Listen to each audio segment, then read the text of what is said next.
I met him on a gray Thursday morning. The kind of morning where the sky feels too heavy, like it's pressing down on the building. He walked into my office slowly, his eyes darting to every corner. He didn't sit until I gestured, and even then he perched on the edge of the chair like it might swallow him whole. Another referral, another broken soul. That's what I thought. "Tell me why you're here," I asked. His voice trembled, but not from weakness, more like restraint. "I don't hear a voice," he said. "I hear voices, distinct, complete, each with a name, a story, an agenda." I wrote it down, classic case of schizophrenia, dissociative identity. But then, he leaned closer. "There's one watching you too." My pen slipped in my hand. That night, I sat in my bedroom, reading through my notes, multiple voices, each distinct. He called them crowded hallways. Some kind, some cruel, some whispering plans he couldn't bear to repeat aloud. I underlined the word hallways, closed the file, and that's when I heard it. A whisper, not outside, inside my name, spoken in a voice that was not mine.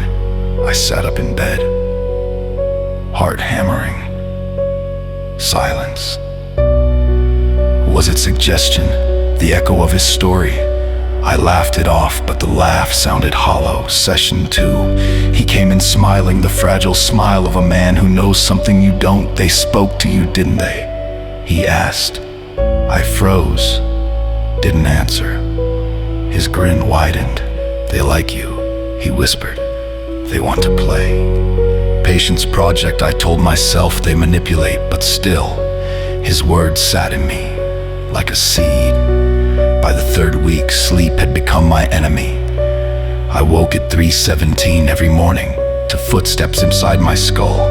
Men, women, children, each voice a stranger, each tone familiar. They argued, whispered secrets, laughed, and sometimes one of them called my name. Doctor. The voices were too sharp, too deliberate. I confronted him. "You're trying to manipulate me, planting ideas, making me believe." He shook his head slowly. "I warned you," he whispered. "They move from mind to mind like smoke, like infection." I ended the session there, but when I reached the door, a woman's voice, calm, steady, spoke from nowhere. "Don't ignore us."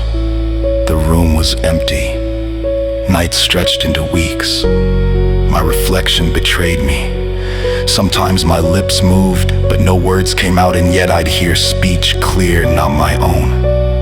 I wrote notes in handwriting that wasn't mine. I'd wake up with my office light on, papers scattered across the floor, conversations written down that I had no memory of transcribing. The patient was unraveling, and so was I. Session 5. His eyes met mine with quiet triumph. "They've claimed you," he said. "Once you hear them, you never go back." I tried to sound clinical. "Do you know what psychosis is?" His smile didn't falter.